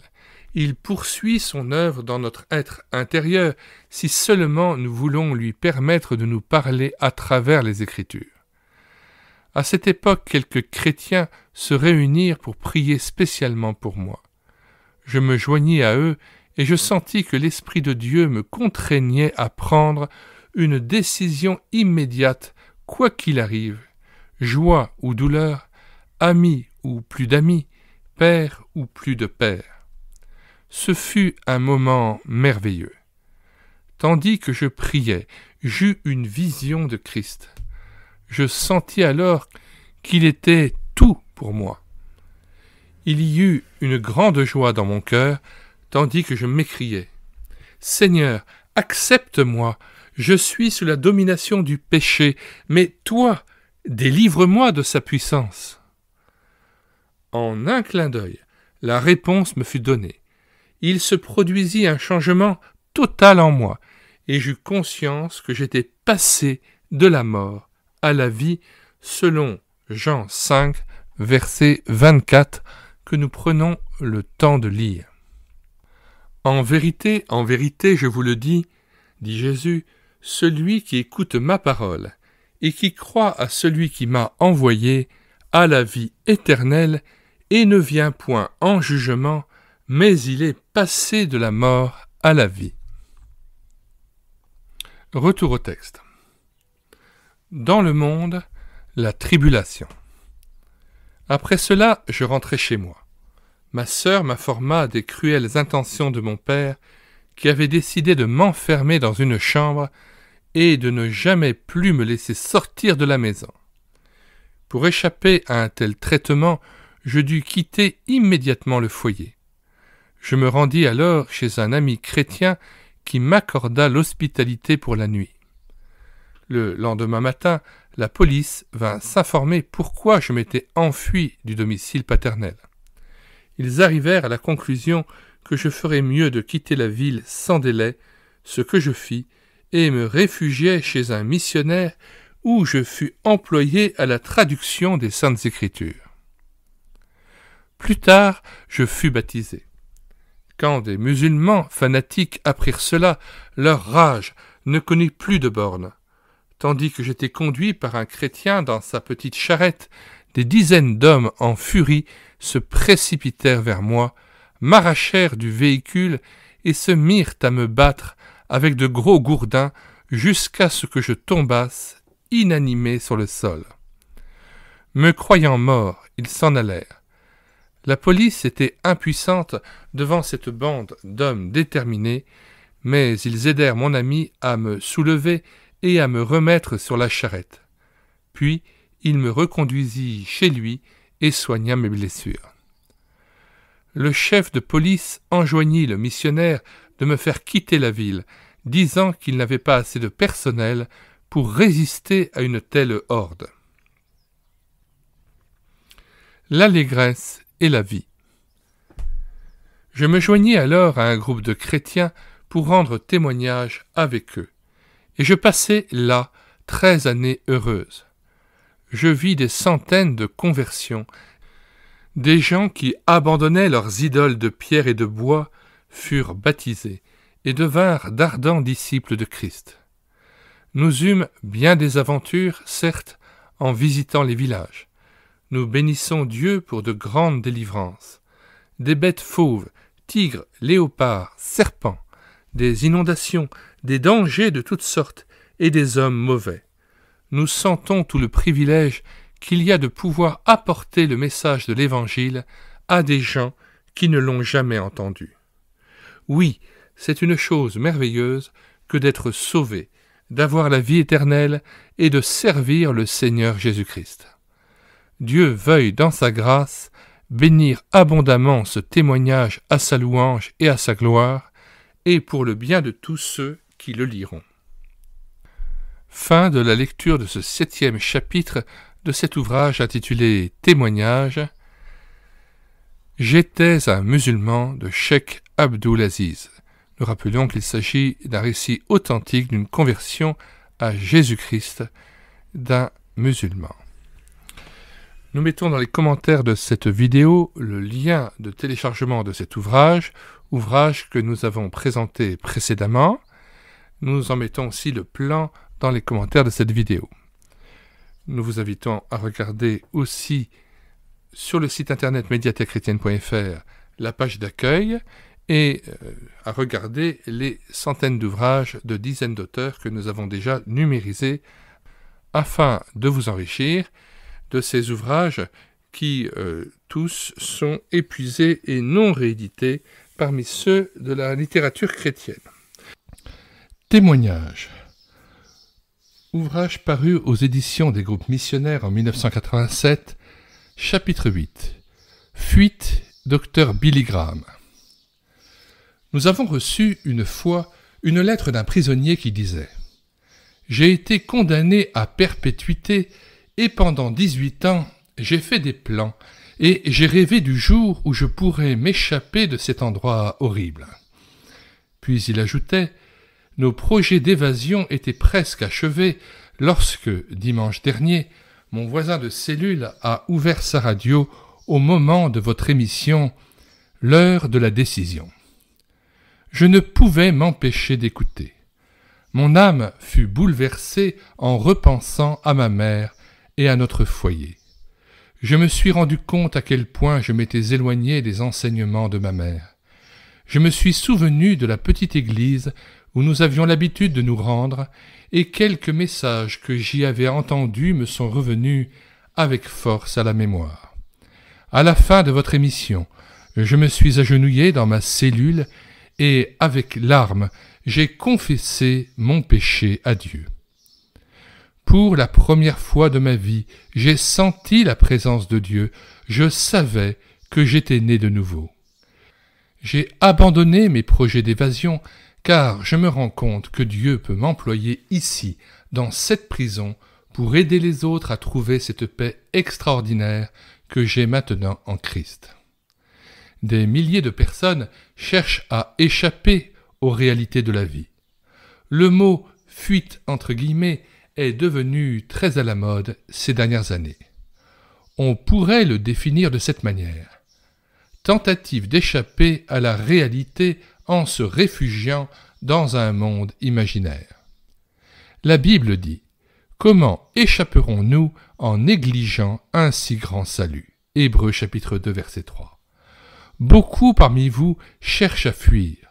Au lieu de regarder en face la réalité du péché et la faillite de votre vie, vous essayez de vous cacher dans un monde irréel et illusoire. Mais la Bible dit qu'on ne peut pas s'échapper. Tôt ou tard, nous devrons quitter notre monde imaginaire et affronter Dieu, le péché et le jugement. Les Saintes Écritures déclarent « Tous ont péché et sont privés de la gloire de Dieu » Romains 3, 23. Puis, il n'en est aucun qui fasse le bien, pas même un seul. Romains 3, verset 12. À cause de cette maladie morale appelée le péché, nos personnalités sont enchaînées au mal, nous sommes la proie de complexes, de craintes, de tensions nerveuses et de 1000 autres problèmes psychologiques. Il n'y a pas de nouveaux péchés, mais simplement de nouveaux pécheurs. Il n'y a pas de nouveaux crimes, seulement de nouveaux criminels. Il n'y a pas de nouvelles mauvaises actions, seulement de nouveaux malfaiteurs. Il n'y a pas de nouveaux plaisirs, seulement de nouveaux chercheurs de plaisir. Le diable n'a pas inventé de nouvelles ruses. Le péché et ses conséquences sont et ont toujours été les mêmes. Les crimes dont vous lisez la description ne sont pas différents ni plus atroces que le meurtre d'Abel par Caïn. Les perversions sexuelles que nos journaux présentent comme nouvelles et sensationnelles ne sont que la version moderne des abominations commises à Sodome et Gomorrhe. Après des milliers d'années de ce que l'on appelle le progrès humain, l'instruction, la science et la culture, nous découvrons avec surprise que l'homme est toujours soumis aux mêmes vices et aux mêmes péchés, et que l'humanité n'est vraiment que très peu développée sur le plan spirituel. Pendant des siècles, les hommes ont tenté d'échapper aux réalités de la vie et de se soustraire à leurs responsabilités à l'égard de Dieu. C'est une des ruses de Satan. Il cherche à vous faire trouver une satisfaction passagère dans une fuite quelconque. Beaucoup d'entre nous cherchent à fuir depuis notre enfance. Enfants, nous cherchions à éviter des corvées ou d'autres devoirs domestiques. Qui, dans un moment de colère, n'a pas traité d'injuste et de cruel l'éducation de ses parents et projeté une fugue? C'est une sorte d'échappatoire à laquelle beaucoup ont recours. Avec entêtement, nous résistons aux appels de Christ qui dit « Venez à moi, vous tous qui êtes fatigués et chargés, et je vous donnerai du repos. » Matthieu 11, verset 28. Chaque jour qui passe nous trouve un peu plus bas dans le désespoir. Nous cherchons tout d'abord à fuir dans notre imagination. Salomon parle du cœur non régénéré comme étant enclin à une vie imaginaire et fantasque, un cœur qui médite des projets iniques, entre guillemets. Proverbe 6, verset 18. L'apôtre Paul parle des gens qui cherchent à échapper aux réalités de la vie en ces termes. Ils se sont égarés dans leurs pensées et leur cœur sans intelligence a été plongé dans les ténèbres. Romains 1, 21. La Bible décrit Satan comme un ange de lumière. Il est expert dans l'art de nous vendre l'irréel. Il a réussi à convaincre Samson de vendre sa force et sa puissance contre l'idée de la passion et du désir. C'est une imagination mauvaise qui attira David hors du sentier de la bénédiction en lui faisant porter les regards sur Bathsheba, ce qui lui amena des années de chagrin, de remords et de jugement. Le fils prodigue s'était imaginé que les plaisirs de la ville éloignée étaient plus grands que les joies de la maison. Mais après avoir gaspillé tout ce qu'il avait dans une vie de débauche, il est revenu vers son père en se repentant et l'a supplié de le reprendre comme serviteur. Son expérience lui a coûté cher, mais il a découvert que la vraie paix se trouvait en regardant la réalité de la vie en face et en agissant en conséquence. Le monde de rêve que nous offre Satan se termine toujours dans la déception. Le péché étant consommé produit la mort. Jacques 1, verset 15. Des milliers de personnes vivent aujourd'hui dans un monde fantôme, négligeant leurs responsabilités envers Dieu et envers leur famille. Beaucoup lisent de mauvais romans et se procurent par leur lecture un plaisir imaginaire et vicieux. Bien des gens vont au cinéma, regardent la télévision, écoutent des opérettes sentimentales et imaginent, rêvent qu'eux-mêmes vivent une vie semblable. La Bible appelle cela un péché. C'est une habitude mauvaise qui peut vous priver de la joie de Dieu. La Bible nous enseigne qu'avec Christ dans le cœur, nous pouvons regarder en face les réalités de la vie, si dures soient-elles. La grâce de Dieu nous donne une plus grande joie et un plus grand plaisir que le monde de rêve dans lequel nous essayons de nous réfugier. Nous cherchons aussi à fuir dans le plaisir. Le plaisir est la plus vieille échappatoire de l'humanité. C'est notre façon de nous évader loin de la réalité et de nos responsabilités et de nous réfugier dans nos passions, nos appétits et nos désirs. Un homme écrivait « Je vais noyer mes soucis dans l'alcool ». Un homme qui trompait sa femme m'a déclaré une fois « Je veux montrer à ma femme que quelqu'un d'autre m'aime ». Ainsi, nos âmes, malheureuses et déçues, errent comme des bêtes affolées dans une jungle de plaisirs factices pour devenir encore plus misérables. La Bible nous met en garde contre ces déceptions. L'ivrogne et celui qui se livre à des excès s'appauvrissent, et l'assoupissement fait porter des haillons. Proverbe 23, verset 21. Il nous faut bien sûr savoir faire la différence entre les plaisirs propres que Dieu recommande et les plaisirs coupables et médiocres. Les chrétiens ont plus de distractions saines que qui que ce soit dans le monde, mais leur joie est intime, profonde. Ce n'est pas un sentiment stimulé artificiellement par les distractions, c'est une joie née de l'esprit. La Bible dit « Le fruit de l'esprit, c'est l'amour, la joie ». Galates 5, verset 22. Elle nous dit aussi qu'il est vain d'essayer d'échapper à Dieu par une fuite dans le plaisir. Leur fin sera la perdition. Ils ont pour Dieu leur ventre. Ils mettent leur gloire dans ce qui fait leur honte. Ils ne pensent qu'aux choses de la terre. Philippiens 3, verset 19. Un naturaliste français écrivait dans le même sens. « J'ai vu l'autre jour dans une boucherie un aigle apprivoisé. Il est devenu gras et il a oublié l'étendue du ciel. Ses yeux ne suivent plus le soleil mais le feu dans l'âtre. Ses ailes, aux reflets dorés qui s'étiraient au-dessus des nuages, se traînent maintenant sur les cendres.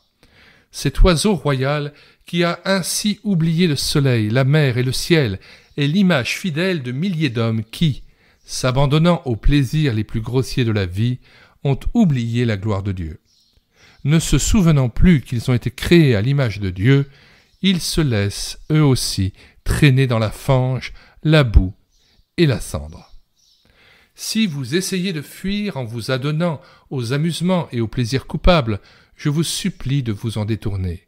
Vous vous engagez sur une voie dont la seule issue est la destruction et la mort. Vous ne pouvez trouver la joie éternelle, le bonheur, la paix et le plaisir sur ce chemin. Jésus a dit « Large est la porte, spacieux est le chemin qui mène à la perdition ». Matthieu 7, verset 13. Christ nous montre un chemin étroit qui conduit à la vie éternelle. Nous tentons encore de fuir dans la sécurité. Des milliers de personnes aujourd'hui s'installent confortablement dans la sécurité d'un compte en banque, d'un travail rentable et d'une vie de luxe. C'est leur moyen de fuir. Il n'y a rien de mal à posséder des richesses, mais ce qui est dangereux, c'est d'être possédé par ces richesses. La Bible donne un avertissement à ceux qui se complaisent dans leur sentiment de sécurité en disant « Quand les richesses s'accroissent, n'y attachez pas votre cœur » Psaume 62, verset 11. Les richesses sont en fait un don de Dieu. Mais la Bible nous dit que l'argent ne peut acheter le bonheur. Une des femmes les plus riches du monde n'a pas réussi à trouver le bonheur dans sa vie conjugale. Un des hommes les plus fortunés du monde avait une santé déplorable. On dit qu'il aurait déclaré une fois à son chauffeur « Je donnerais la moitié de tous mes biens si je pouvais changer d'estomac avec vous. » L'argent ne peut pas tout acheter. Il ne peut acheter le bonheur. L'argent ne peut acheter le vrai plaisir. L'argent ne peut acheter la paix du cœur. Et plus que tout cela, l'argent ne peut, en aucun cas, acheter l'accès au royaume de Dieu. Bien souvent, l'argent est un obstacle pour obtenir ces choses, car nous nous laissons absorber par lui et par ce qu'il nous procure. La fortune nous éloigne de Dieu. Les richesses, si elles sont employées dans un but égoïste, plutôt que la gloire de Dieu, se corrompent dans nos mains. La Bible dit « Votre or et votre argent sont rouillés, et leur rouille s'élèvera en témoignage contre vous et dévorera votre chair comme un feu. Vous avez amassé des trésors dans les derniers jours. » Jacques 5, verset 3. Dans la ville où j'habite, je connais un homme qui vivait pour Dieu. Ses revenus étaient très modestes. Juste après la guerre, il s'est lancé dans la spéculation et est maintenant millionnaire. Il ne remet plus les pieds à l'église, il trompe sa femme et il s'est mis à boire. Son argent s'est mis entre lui et Dieu. La Bible nous dit que c'est un chemin qui mène à la perdition. L'argent ne peut pas remplacer Dieu. On dit que quand on a découvert la tombe de l'empereur Charlemagne, on s'est aperçu que sa couronne d'or avait glissé de dessus le squelette de son crâne. Ses doigts avaient laissé tomber le sceptre et une de ses mains était tournée vers un parchemin qui portait ces mots « Que sert-il à un homme de gagner tout le monde s'il perd son âme ?» Marc 8, verset 36. La Bible nous donne un avertissement. Ceux qui veulent s'enrichir tombent dans la tentation, dans le piège et dans beaucoup de désirs insensés et pernicieux qui plongent les hommes dans la ruine et la perdition. 1 Timothée 6, verset 9. Si Dieu vous a donné plus qu'à ceux qui vous entourent, dédiez ces biens à Christ et sachez que vous n'êtes que l'intendant des biens que Dieu vous a donnés. Un jour, vous devrez rendre compte de chaque centime que vous aurez dépensé. Si l'argent a émoussé votre spiritualité, je vous exhorte à confesser votre péché et à vous tourner vers Dieu. Nous nous échappons aussi dans la confiance que nous plaçons en nous-mêmes.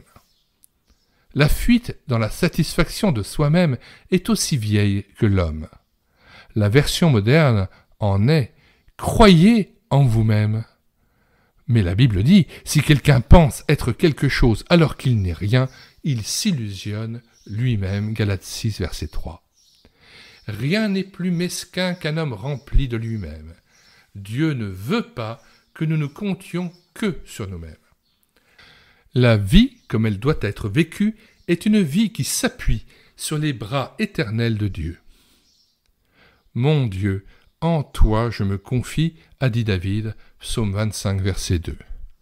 Lorsque nous disons « je puis tout », nous devons toujours ajouter ce que l'apôtre Paul disait « par Christ qui me fortifie », Philippiens 4, verset 13. La parole de Dieu dit à celui qui se confie en lui-même. Tu dis « je suis riche, je me suis enrichi et je n'ai besoin de rien ». Et tu ne sais pas que tu es malheureux, misérable, pauvre, aveugle et nu. Apocalypse 3, verset 17. Cette voie aussi est sans issue. La Bible déclare « C'est par la grâce que vous êtes sauvés, par le moyen de la foi. Et cela ne vient pas de vous, c'est le don de Dieu. Ce n'est point par les œuvres, afin que personne ne se glorifie. » Éphésiens 2, versets 8 à 9. Vous ne pouvez vous sauver vous-même. Bien des gens se vantent de leur vertu, mais la Bible dit que les bonnes œuvres faites pour acquérir du mérite ne sont que des ordures aux yeux de Dieu. Nous ne pouvons pas parvenir au ciel par nos bonnes actions. C'est seulement par la grâce de Dieu, par le moyen de Christ, que nous sommes sauvés et que nos péchés sont pardonnés. La mort de Christ sur la croix était un acte d'amour de la part de Dieu pour les hommes pécheurs, et c'est seulement par l'œuvre accomplie de Christ que les hommes pourront aller au ciel. Enfin, notre dernier moyen de fuite peut être le suicide. Dernièrement, le maire d'une petite ville proche de celle où je vis s'est suicidé. Je le connaissais bien. Aucun de ses amis ne peut expliquer cet acte. La seule chose qu'ils peuvent dire, c'est que le dernier mois de sa vie, il était découragé et abattu. Il a probablement décidé d'en finir et il s'est tué. Jonas a dit à une occasion « La mort m'est préférable à la vie ». Jonas 4, verset 3. Il était au bord du suicide. Chaque jour, des dizaines de personnes se donnent la mort. Mais la Bible nous dit que nous ne mettons pas un terme à tout en nous supprimant. Avec un pistolet, un poison ou une corde, vous pouvez détruire votre corps. Mais votre esprit vivra pour l'éternité. La Bible dit « S'ils pénètrent dans le séjour des morts, ma main les en arrachera. S'ils montent aux cieux, je les en ferai descendre. » Amos 9, verset 2. Une femme nous a écrit dernièrement et nous a dit que pendant 4 jours, elle n'avait rien mangé. Elle n'avait point d'amis, aussi avait-elle décidé de se donner la mort. Elle avait bouché tous les interstices de sa cuisine avec des chiffons, avait allumé sa radio, ouvert le gaz, et s'était étendue pour mourir. Elle ajoutait qu'au moment où elle entrait dans un état de semi-inconscience, une de nos émissions, l'heure de la décision, commença. Elle entendit un cantique, puis, durant le message, elle s'était levée tranquillement, avait ouvert les portes, puis s'était agenouillée et avait donné son cœur à Christ. Elle terminait par ces mots. « Maintenant, je suis la femme la plus heureuse de la ville, car Christ a déjà accompli des miracles pour moi durant ces quelques dernières heures. » Plusieurs d'entre vous qui lisaient ces lignes avaient pensé au suicide. Il vous est venu à l'idée parfois d'en finir avec la vie. Je vous avertis qu'il n'est pas possible de fuir de cette manière. Mais vous me direz peut-être, n'y a-t-il donc aucun moyen d'échapper aux souffrances, aux chagrins et aux malheurs de la vie? Nous ne pouvons donc pas nous libérer des liens du péché? Je suis face à une muraille infranchissable. Il est possible que vous ayez une maladie incurable. Vous avez peut-être des difficultés d'ordre matériel. Vous pouvez avoir perdu votre réputation. Il y a des milliers de problèmes qui apparemment n'ont pas de solution. Mais j'ai une bonne nouvelle pour vous. Il y a un moyen d'échapper. Le chemin de la délivrance existe. Dans le même chapitre de l'Épître aux Hébreux où nous avons lu « Comment échapperons-nous » entre guillemets, nous trouvons les moyens que Dieu nous donne pour que nous puissions échapper. Mais celui qui a été abaissé pour un peu de temps au-dessous des anges, Jésus, nous le voyons couronné de gloire et d'honneur à cause de la mort qu'il a soufferte, afin que, par la grâce de Dieu, il souffrit la mort pour tous et qu'il délivra tous ceux qui, par crainte de la mort, étaient toute leur vie retenus dans la servitude. Hébreux 3, versets 9 et 15. Lui, Jésus, est le moyen d'échapper que Dieu nous donne. La Bible déclare « La vie éternelle, c'est qu'ils te connaissent, toi, le seul vrai Dieu, et celui que tu as envoyé, Jésus-Christ. » Jean 17, verset 3. Acceptez-le maintenant comme votre sauveur personnel et connaissez la joie d'avoir vos péchés pardonnés. Il n'y a maintenant aucune condamnation pour ceux qui sont en Jésus-Christ. Romains 8, verset 1. Fin de la lecture du chapitre 8, Fuite du docteur Billy Graham, extrait de cet ouvrage Témoignage, et paru aux éditions des groupes missionnaires. Témoignage, ouvrage de 1987, édité aux éditions des œuvres missionnaires, relatant la conversion de 13 personnes à Jésus-Christ. Nous mettons dans les commentaires de cette vidéo non seulement le lien de téléchargement gratuit de cet ouvrage, mais aussi le lien vers d'autres ouvrages et d'autres playlists d'ouvrages, playlists, témoignages et biographies, plus de 70 ouvrages à télécharger gratuitement sur le site internet médiathèque-chrétienne.fr. Nous y ajoutons aussi le lien vers la playlist Récits missionnaires, plus de 40 ouvrages présentés sur cette chaîne YouTube à l'écouter sa parole et téléchargeables sur médiathèque-chrétienne.fr.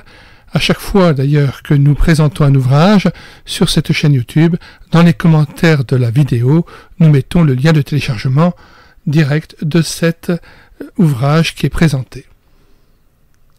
Playlist dont nous vous présentons le lien, Bouddhisme et christianisme en débat, 13 vidéos, Catholiques et protestants en débat, 25 vidéos d'ouvrages présentés et téléchargeables gratuitement, Juifs et chrétiens en débat, 33 ouvrages présentés et téléchargeables, et Hindouisme et christianisme en débat, 12 vidéos de présentation d'ouvrages. Et enfin, musulmans et chrétiens en débat, playlist constituée de 44 vidéos de présentation d'ouvrages, tous téléchargeables gratuitement à partir du site internet médiathèque-chrétienne.fr.